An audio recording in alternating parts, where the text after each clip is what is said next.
We are taking all the input that we're getting at these town hall meetings. We're going to be putting together an agenda for childcare for 2018, and it is going to include the need for more resources and the purpose of more parents can be served. And so the stories that you're telling about the families who need service and aren't getting it, but need it in order to work or having to drop out of college, those are the kind of stories that we would really like to capture to help tell the story about why investment in this program is so important and is so needed. We're going to give everybody who participated information about what we learned from people all over the state as we've done this. And we invite you to stay in touch with us. And when we do put an agenda together that addresses the concerns that many of you have raised tonight, we encourage you to stay in touch with us and help us as we push that agenda forward with the legislature and the Department of Human Services. Priority. Okay. But you're asking these parents to go through this redetermination again, but they're not getting any money. Here's what I'm trying to understand my government, because apparently we're all screwed up. You're asking parents to redo this again. There's no money. So what is the point of them redoing it one more time, and they might not get it that time? Some time ago, you all could afford, or you was trying to find funds to fund the children. Now you're saying you're hiring another group to do just what they were doing. Don't make sense. What would be the difference of a parent that's going to school and working part-time but can't get child care? On the other hand, you have a parent that's on TANF that's not working but can get child care.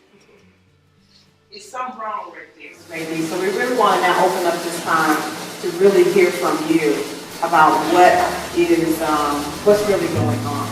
Like I said, this is our 4th town hall meeting, and there's repetition of the same problems. Last night we were in McComb, Mississippi. It was the same problem we heard in Jackson.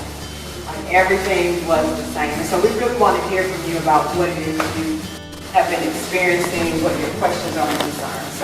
And I'm really concerned about this online application process and the impact it's going to have on providers. Because I'm concerned with providers that have been long in this program. I want to make sure everybody gets to stay in that money since December of 2014. And when I read the policy manual, it looked like you committed money to priority populations. So are you saying that you didn't have money since December 14 for a particular priority population, or you didn't have money for anybody, or what? What I'm actually saying is it started December 2014. That's when the pending funding list started. So per instructions that were told to me, because I didn't make those decisions, we were no longer approving any more certificates because we were pending funding and there were no more funds. So that's. But so you haven't issued any certificates since December of 2014? To add new people. Yes. So nobody has gotten any. But we've been servicing the foster, the families, the teams. But with what money? I don't know. I don't do that portion, so I can't answer that question for you. There is a pending funding list, and right now we have to go through this redetermination period for parents. Everybody that's currently receiving funding on the project, for this program, and redetermine all of those individuals. After that point, we will start to review the pending funding list. I'm a provider, and I have parents that have been on the list for 3 or more years because it's been said that no funds available. That's true. It's going to be placed on the wait list, and they are still waiting.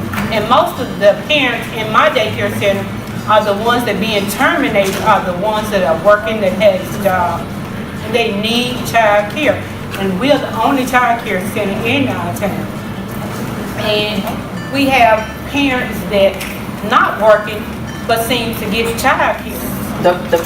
Some people have been on the dependent funding list for a number of years, yes. But we do have priority populations that will be served. Those are individuals that are receiving TCC, if they are special needs, if they are homeless, if they are in the foster care system, and if they are a child in the Healthy Families Mississippi program. I can only tell you what we have currently, and that's what's in the policy, that the way it was designed. That was before me. So federally, you just follow that. Federally, is it any federal law that says we can't make the change at the state level? No. No, it's not. No, we've heard the concerns. Right now, we are working to go through page by page that policy manual. I'm be honest, like Ms. Angela said, that policy manual was in effect before she. I've only been in this position since February. So, yes, we're reviewing the policy manual at this very moment. That's money sitting there for the priorities. But we still got these other families that don't fit into the priorities. But these families need childcare, and there's money there. But we gotta just hold this money for this select group. It ain't like we waiting on them to send us some money, cause there is money. But your boss, our government, whoever said, we're not gonna use this for this line of people that need it because they don't fit into this priority group. But there is money, so we have to stop telling people that we haven't had money since 2014, because there is money. That's the truth, that there is money. And it's just these kids, you keep on saying, not you, our government, you keep showing where we on the bottom. We on the bottom for test scores. We're low at this, but you won't help us. And sometimes people just need a little help, but they don't fit into that little so-called priority group. What happens? Children still being left behind. Children still come to public school, not ready because of poverty. Jackson. Right. And some of my teen parents, they're to the point where they don't even have cell phones to get their call to do the redetermination. I've had one child to lose her certificate because she didn't have means for a phone. Her phone was cut off, and she said, Miss Wanda, she said, I know that they're doing it. She said, but my phone has been off. She got turned? She did, and when she called, when she got her notice, no funds, Well, she's a teen parent. And she said her mom, they're going back, the mom's gonna come. But it doesn't matter. She's a teen parent. Let me say this. It matters. But if her mom is working and she is the teen parent, you just have to give me her name. Okay. And I can look at it. I had a mother. She lost her benefit, I call it benefits. But anyway, because she moved and she did not get her paperwork, her determination. So now her children are off the program. Does she have to start all over at the end of the month, or since that happened, would they go ahead and reinstate her so the children can attend and she can work? But she can't work now. I'm a student service coordinator at Gulfport College, and I have a lot of parents that's trying to get childcare. And our biggest issue is they complete the application, and I can assist them filling out the application. Is they're not getting a response back, we call and then told them there's no funds. Is that true, or, I mean, we have students that can't work and they're trying to go to get an education so they can get a better job to better themselves. So we're just trying to figure out exactly what can we do to help our parents so they can stay in school. What we know is that there are about 150,000 kids in Mississippi that qualify for this help. And the federal money Mississippi gets serves about 17,000 children. So that's the big problem. But the other problem is that even that 17,000 are having trouble keeping it because of these rules for reapplying that are happening right now. That parents are they're just stumbling block after stumbling block just to keep the service that they have.